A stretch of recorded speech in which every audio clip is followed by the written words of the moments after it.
ٹھیک ہے نا, پتہ نہیں ہے کیا ہو گیا ہے, خیریت تو ہے.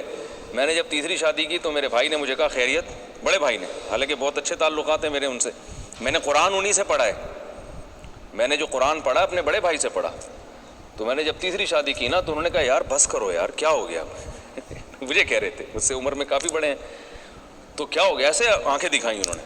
تو ہم بس شرمندہ ہونے لگا تھا, لیکن جب یہ آیتیں میرے ذہن میں آئیں تو میں شرمندہ ہوئے بغیر سائڈ سے نکل گیا. شرمندہ ایسے طریقے سے ملامت کی جاتی ہے نا, آدمی شرمندہ ہو جاتا ہے.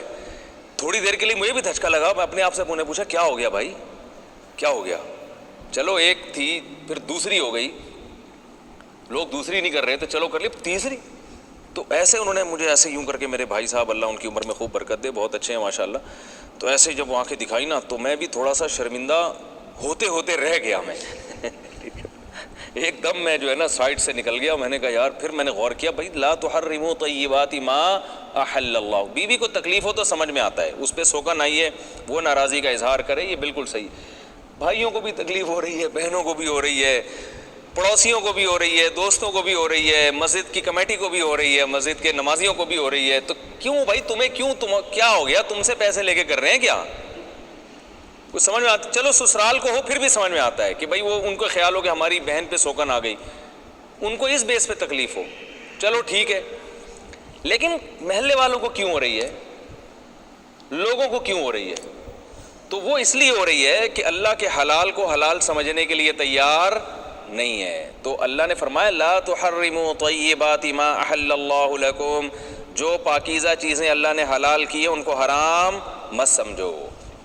تو یہ بھی اس میں داخل ہے. اور علماء نے لکھا ہے اگر کوئی عیاشی کے لیے بھی 4 شادیاں کر رہا ہے نا, حقوق ادا کرنے کا ارادہ ہے. عیاشی کا یہ مطلب نہیں کہ بس شادی کر کر کے چھوڑ کے طلاقیں دے دے کے شادیاں کروں گا اور حقوق بھی ادا نہیں, بس جیسے بعض لوگ کرتے ہیں, یہ غلط ہے, اس کو کوئی اپریشیٹ نہیں کرتا. ایک آدمی کا ارادہ ہے وہ حقوق ادا کرے گا, ٹھیک ہے نا, اور اس کے ساتھ عدل و انصاف کا معاملہ کرے گا, جو ایک نبھانے والے جیسے مرد ہوتے ہیں اس طرح سے کرے گا, تو بے شک عیاشی کے لیے کر رہا ہے تو بھی جائز ہے. کیونکہ کون سی عیاشی حرام ہے کون سی حلال ہے یہ اللہ نے بتا دیا ہے.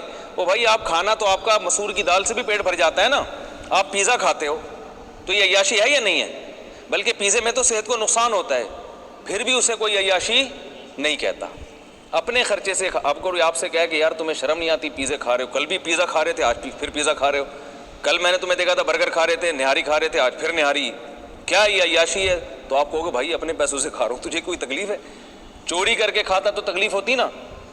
حالانکہ برگر کھانے والے کو, پیزا کھانے والے کو اس لیے بھی ملامت کی جا سکتی ہے کہ جو برگر زیادہ کھاتا ہے وہ برگر کی طرح گول ہو جاتا ہے, اس میں تو صحت کا نقصان ہے. جبکہ شادی کرنے میں اپنے خرچے پہ اگر انسان کر رہا ہو, صحت کو فائدہ نہیں, نقصان نہیں, بلکہ کیا ہے, فائدہ ہے, اور آپ کو بھی فائدہ, اور آپ جس سے نکاح کر رہے ہیں اس کو بھی فائدہ.